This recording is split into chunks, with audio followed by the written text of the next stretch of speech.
His aquamarine eyes reflected the light of the moon. You stopped, raising a hand to acknowledge him and show you weren't scary. Were you two having fun out here?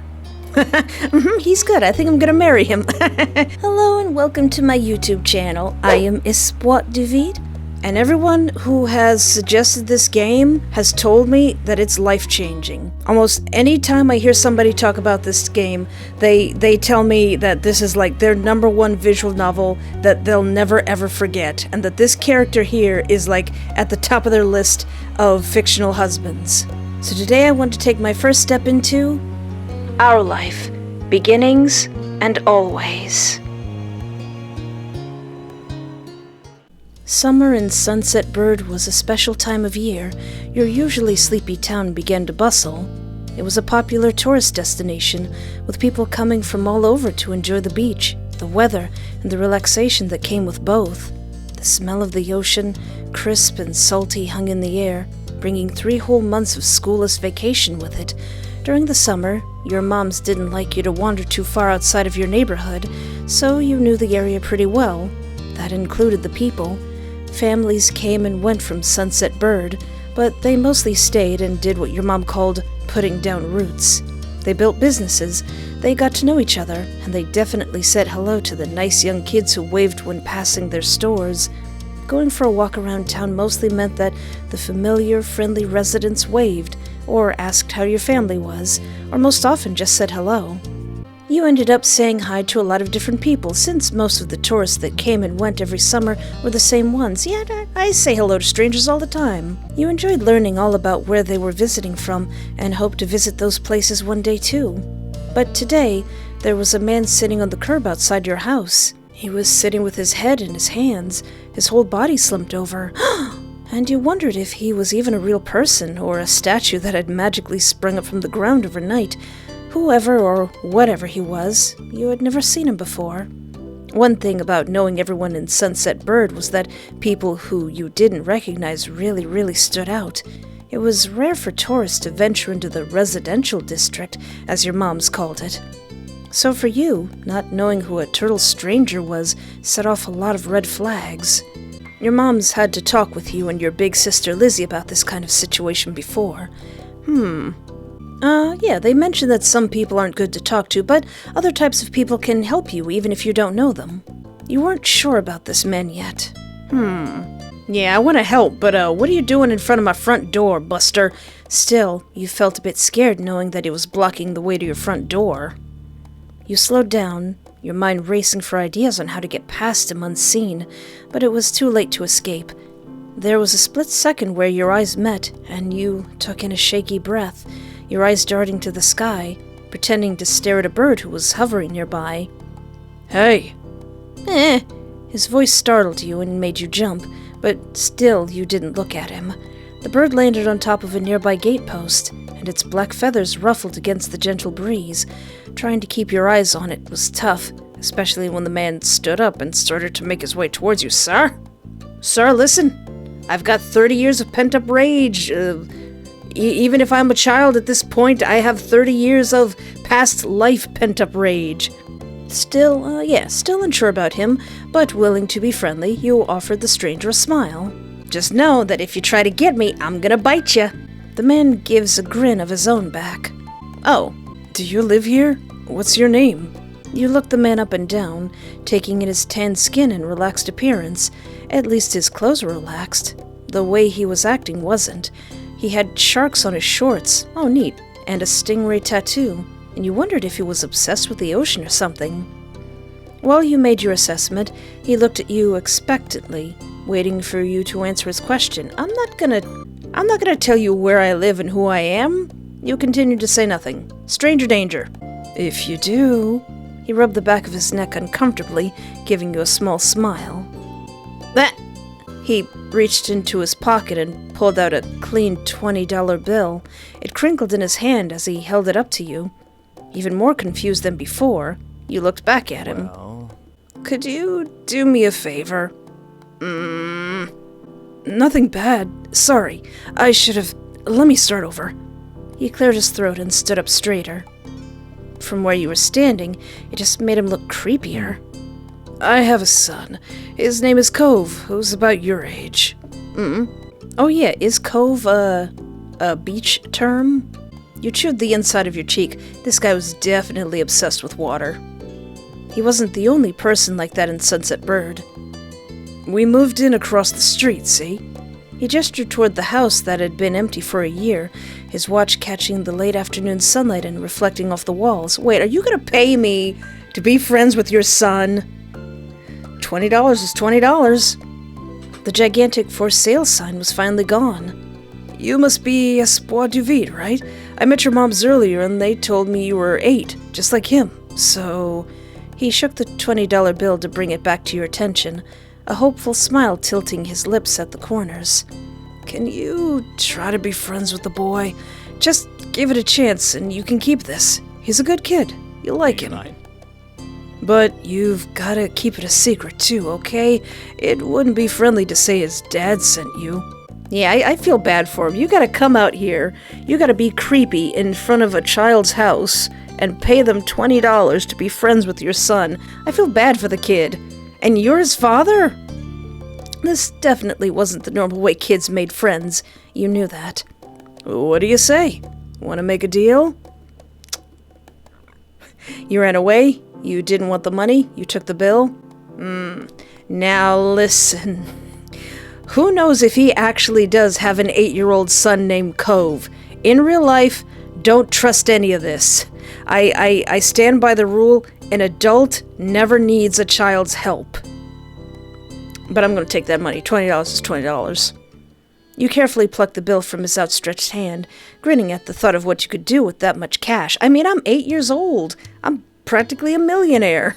There was a cute stuffed animal you'd seen in a store in town. Yeah, I'm going to get me another little stuffed play doctor toy. It was going to be able to go home with you. And that was just the start, you thought. The sky was the limit with that kind of amount. The man smiled at you, his eyes crinkling at the sides as he did. Great! That's great. I'll bring him by tomorrow. I wanted him to meet and greet with the neighbors today, but... well, I don't know where he's gotten off to. He laughed when he said that, but with the way his face looked, you thought he might actually wanted to cry. Aww. If you see him, can you tell him to come home? He's got a pink cast and glasses. You can't miss it. Okay, sure. This definitely wasn't the normal way kids made friends. You knew that, but you were still going to help. The man smiled and reached out to pat you on the head, paused before doing so, then pulled his hand away instead. All right, your moms are already checking around for me. Such a thoughtful group you are. Now I'd better go look too. Can't put everyone else to work while I keep sitting here. I thought he might come back, and that's not what's important. I have to go. Thanks again, Espoir, so much. I'm gonna befriend your son so hard that we might get married.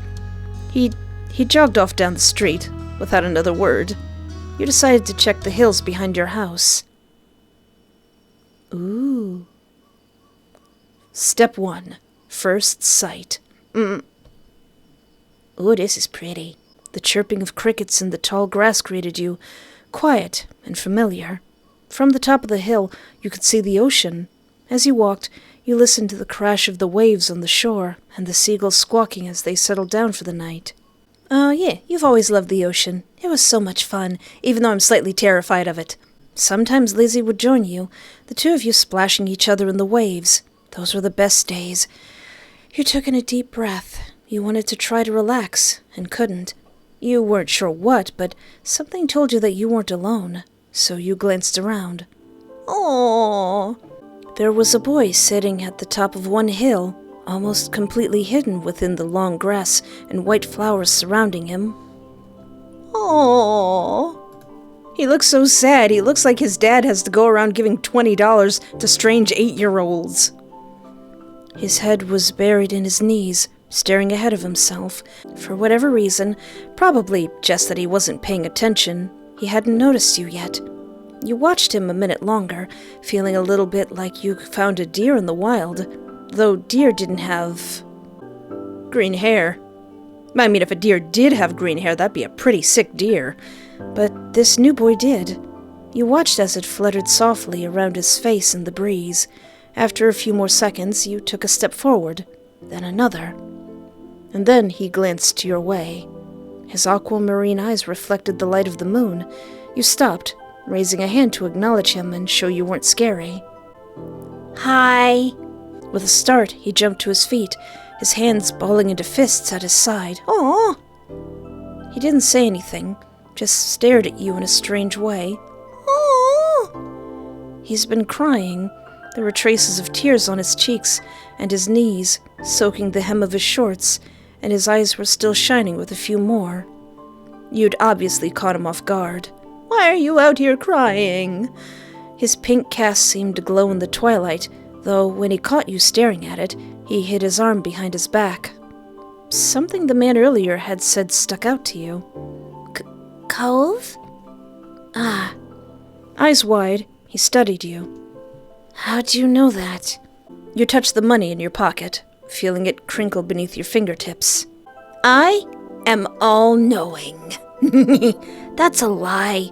Tell the truth. I'm just trying to be silly. Okay, your dad told me who you were. So, is this your hill? He gestured with his uninjured arm to the patch of grass surrounding you, his face falling at the prospect. I can leave, if it is. I shook my head. While doing so, you also picked at a strand of lint on your leg. What a weird question to ask someone. Oh. He sat back down with a thump, resting his chin on his knees again.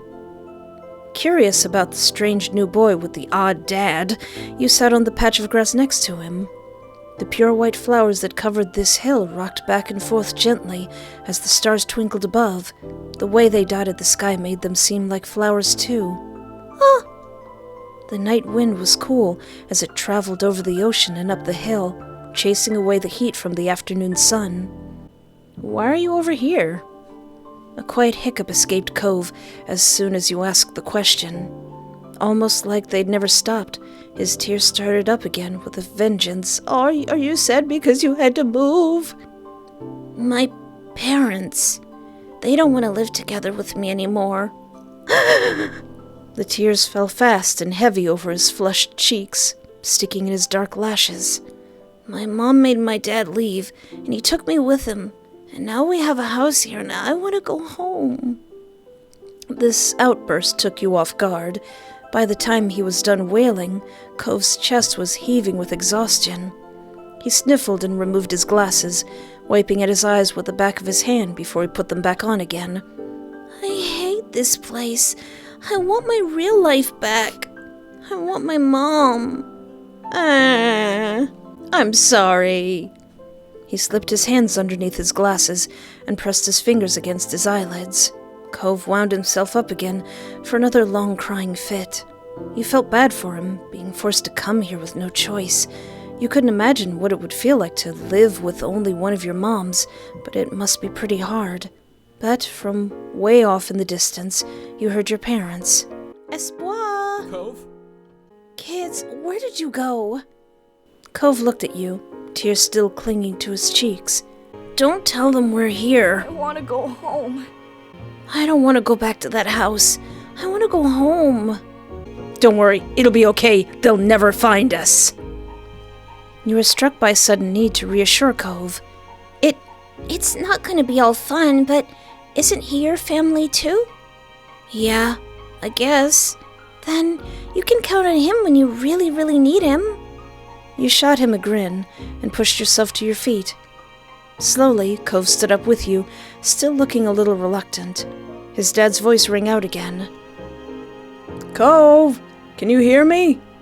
He looked towards the sound of his dad's voice, silently, then turned away while rubbing his not-bandaged arm. Sorry.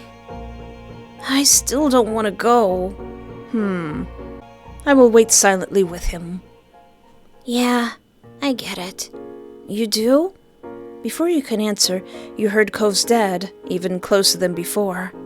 There you are, bud. The trio of parents appeared over the curve of the hill. Instantly, all of their eyes landed on you, and they rushed over. My moms are so pretty!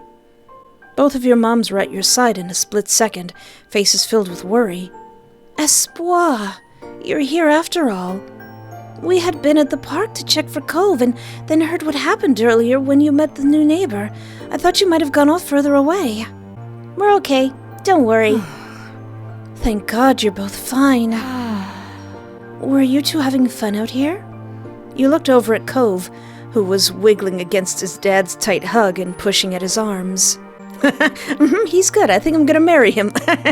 Now calm down, me. I know Cove is the only love interest, but I want to see if I could really connect with him, like on my own, without going with him so much. But I do like him. I do feel very protective of him.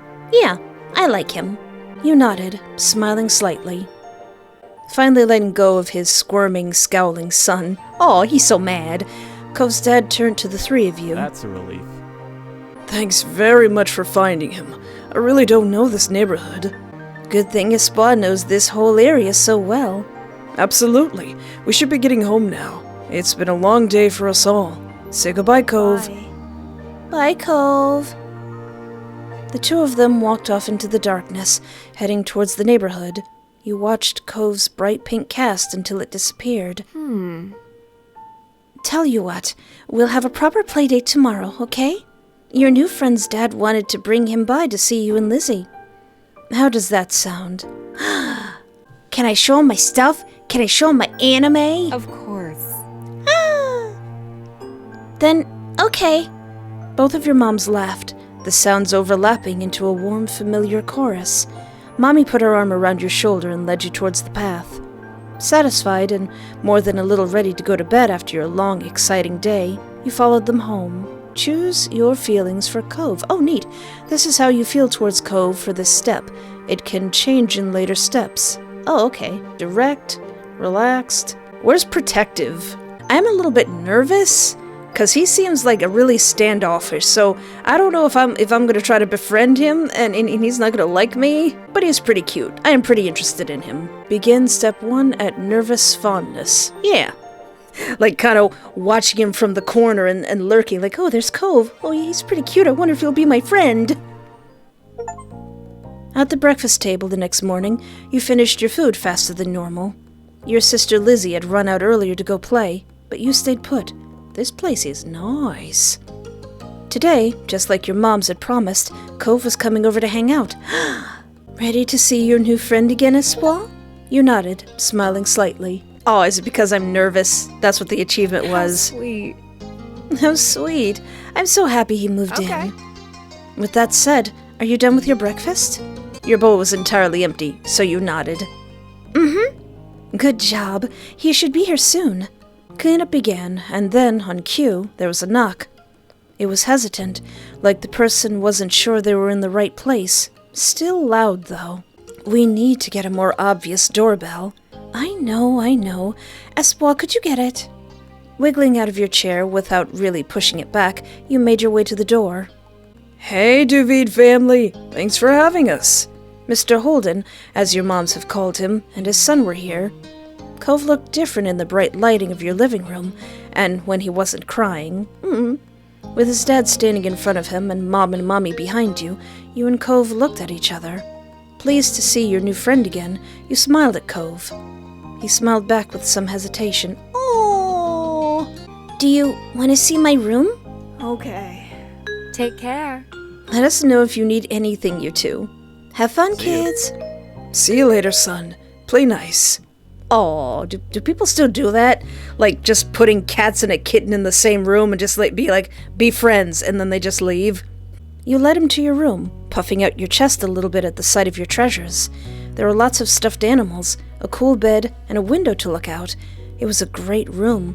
You hadn't had anyone to show it to in a while, but you were really proud of it.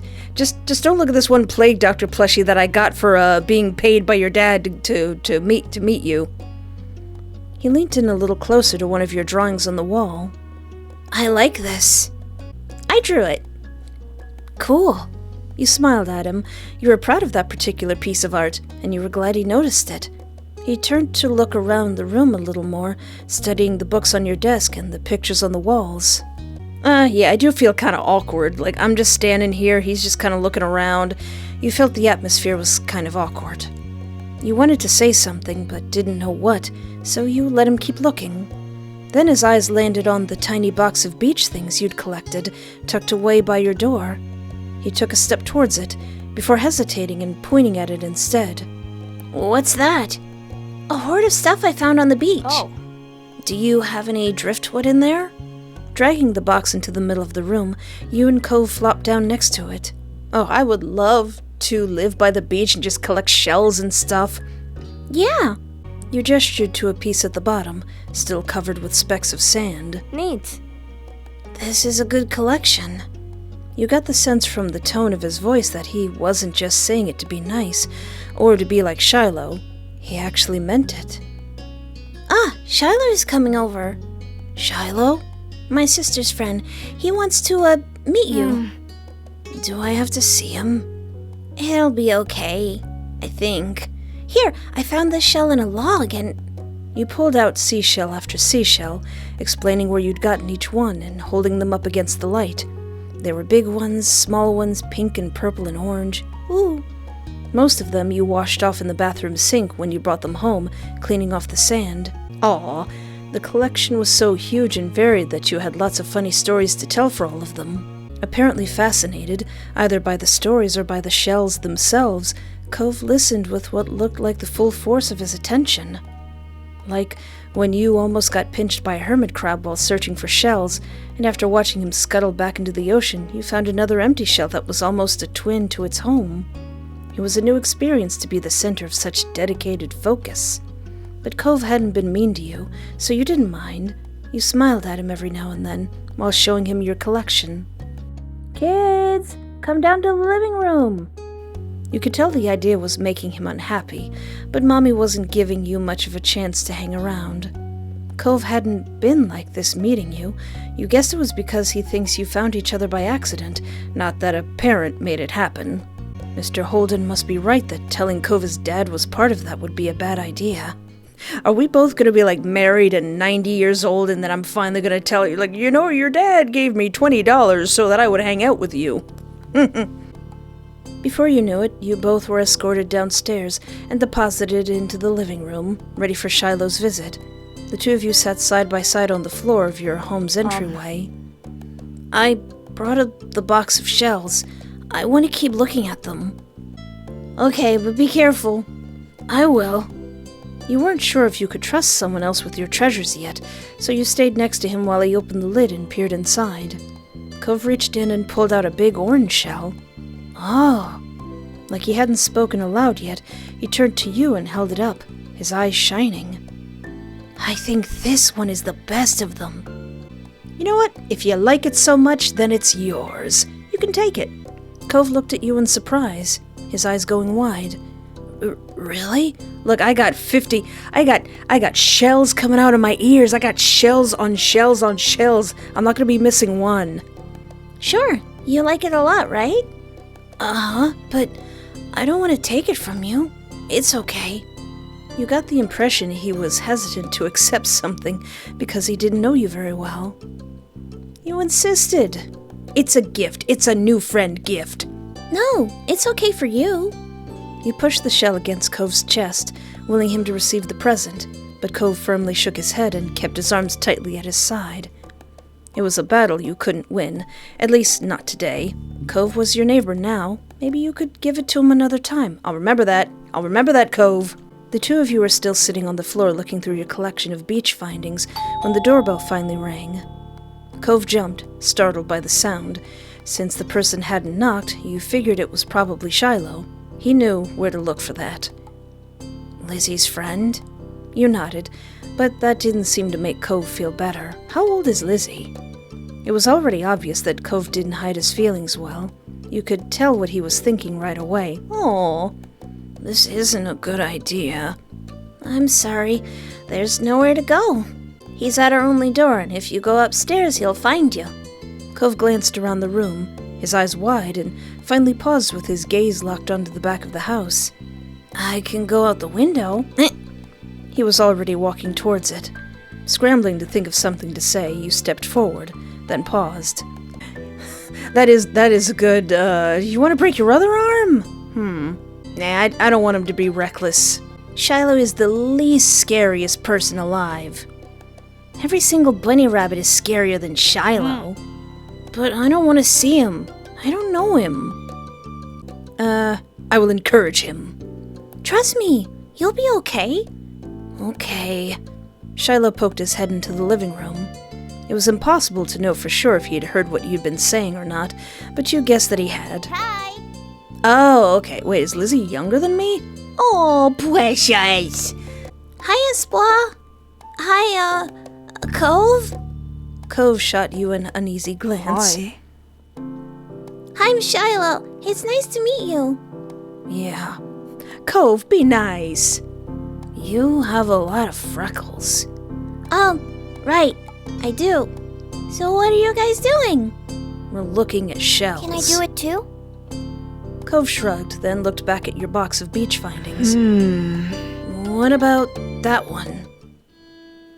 The plan for the afternoon, at least as far as you were concerned, was to sit and look at the beach things some more. I hear beached things, and I just think of Death Stranding. You weren't really in the mood to do much of anything else, especially if Cove was having fun. You held out a recent find to Cove, a scallop shell that had washed up on the shore. It's a pretty color, kind of like my cast. Ooh. The beautiful glittering pink did look a little bit like the wrap around his arm. Pink is a nice color. Okay. Oh? Is it your favorite? Not really. What is? Maybe green or blue. It might be yellow. Oh, those are all cool. I guess. Well, my favorite color is purple, but there's something you could do with all the colors. I like those colors too. Aw. Both of them smiled. Like usual, it didn't take long for Shiloh to get fidgety. Lizzie was his favorite. Without her around, Shiloh didn't seem to know what to do with himself. And Cove wasn't like your sister. He wasn't that much like you either. Is Lizzie coming back? Don't know. Where'd she go? I think she's at the beach, probably. Is she playing at her park? Cove's eyes lit up at the mention of the park, and he looked towards you. There's a park? Yep, but it's old. Can you show me? I want to go. He started getting up before you had even answered, and Shiloh jumped up beside him in excitement. Really? You do too, right, Espoir? The park is fun. Park's pretty great. Yeah. It's pretty cool. It's right at the beach, so there's lots of fun stuff to do, and lots of sand. It has a jungle gym and a bunch of swings. That sounds like it could be cool. So, are we gonna go find Lizzie? I don't know. I never really wanted to see her. I just want to check the park out. Adrift, without any direction, Shiloh finally turned to you. Okay. He perked up. Both boys wanted to go. It was only fair. Moms! After getting permission from your moms, the three of you were ready to head out. It was a short walk to the park. Lizzie had convinced your moms that it was so short she would always be allowed to walk there by herself. Wait, how old is Lizzie? When you found her, she was hanging on the jungle gym, swinging back and forth. Hey, Lizzie! Her face lit up when she saw you, her big brown eyes going wide. Espoir! Shiloh! Hi! She dropped to the ground and landed with a soft thud in the sand. In a split second, Shiloh had abandoned you two and scrambled over to stand by her. You were used to being left out when it was just the three of you, but now Cove was here. You wondered if he would leave too. I don't think he is. Oh, cute! Lizzie kind of looks like a bully, though. Who's that? It's Cove. He's new. Hi. I remember. Hi, Cove. Welcome to my park. Nobody ever comes to play here, so this is where we get together. She gestured widely with her arms as if to present the area to the newcomer. I feel like I'm playing an episode of Rugrats. While Lizzie continued talking, you took the chance to kick off your shoes and wiggle your toes through the warm sand. Nice, huh? In this neighborhood, I'm the one who comes up with the ideas. You are? Yeah, I am. Who else could handle this job? Lizzie is the oldest. By a lot. My mom said you're Espoir's age. Yeah. Thought so. I'm still the only one in this group with double digits. What about the other kids? Other kids? There aren't any. We're the only kids here, and Shiloh is just visiting from another place. Not even tourists really bring their kids here. This is the land of ancients. Be careful that the oldies don't try to steal your youth. Oh. For a second, it looked like he might cry again. But something in his eyes shifted, and he looked back at Lizzie. What kind of old people? Like moms and dads or grandparents? Grandparents who don't have kids. They hate kids. Why? We haven't done anything. Only some of them don't like kids, Lizzie. You interjected quickly, hoping Lizzie wouldn't take things too far. Cove sniffled, his forehead creasing with worry. Lizzie was staring Cove down, but Cove wasn't even looking at her anymore. He didn't seem to care that she was there. He went into his own head. Aww. Shiloh was the next one to speak, completely unaware of the situation. I met Lizzie and Espoir in school. You'll see tons of kids there once summer is over. I don't want to go to a new school. I don't want summer to end. Shiloh looked down to the dirt. He hasn't had much luck striking up conversations with Cove. I like summer vacation a lot, too. All the building tension in the air suddenly vanished when Lizzie laughed. At Shiloh's discomfort, at how weird she thought Cove was, at something else entirely you didn't really know. But she laughed, face scrunching up. Okay. Welcome to Sunset Bird Cove. Take a seat, put up your feet, and get used to it. You offered him a small smile, and that at least looked to reassure him some. Aw, Cove. For the rest of the summer, Cove was always there. You saw him more often than Shiloh, and on some days, when she was in a bad mood or busy, you even saw him more than Lizzie. He became a staple of your everyday life, the way sun and lunch and the beach were. During your first summer together, you really liked Cove. He was a fun person to play with, and he seemed to like playing with you too. Of course, that was only the start of things. Moment select step 1. Oh, okay, so that's how that does it. Well, as you can see, I have the DLCs, and I would like to give a big thank you to my Steam friend CR92 for getting me all the DLCs. Thank you so much! But for right now, I'm a little bit tired, so I will continue starting, I think I'm going to do all of them. I'm going to try to do all of the moments. But I'll save that for the next episode, because I'm really tired right now and I need to eat dinner. Well, if you'd like to not miss the next episode, consider liking and subscribing. Absolutely going to play more of this. Cove is already adorable and socially awkward, and I want to make him smile and maybe even marry him in the future. So far, the writing is really good, and I can tell maybe this game is going to touch my heart. I can already see that it probably will. But until next time, thank you so much for hanging out with me. Take care of yourself, have a great night, and remember, there is always hope.